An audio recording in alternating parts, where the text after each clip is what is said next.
Could you please tell us your best stewardship story? Well, I remember when my mother was going through a divorce, and we just didn't have money.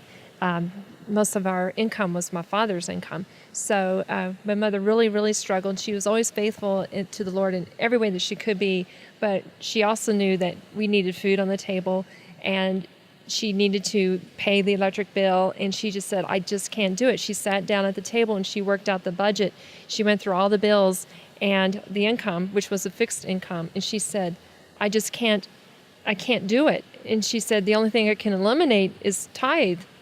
So she stopped paying tithe for about 2 months, but somehow the pastor found out about it, and he came to our house and he said, I understand you're not paying tithe. And she said, it's just not available. I just don't have the money. We have to eat. And so she showed him the budget, and he said, I don't make much money either. And he showed her his budget, and he said, look, I pay tithe anyway, and the Lord always fills in the gaps somehow.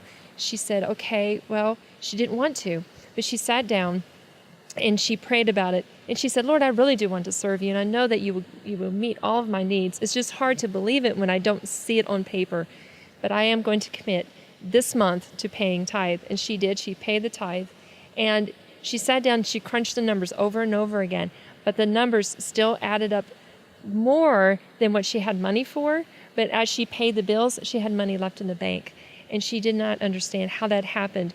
But so that taught me a lesson as a child, that God does take care of our needs, even if it doesn't seem possible.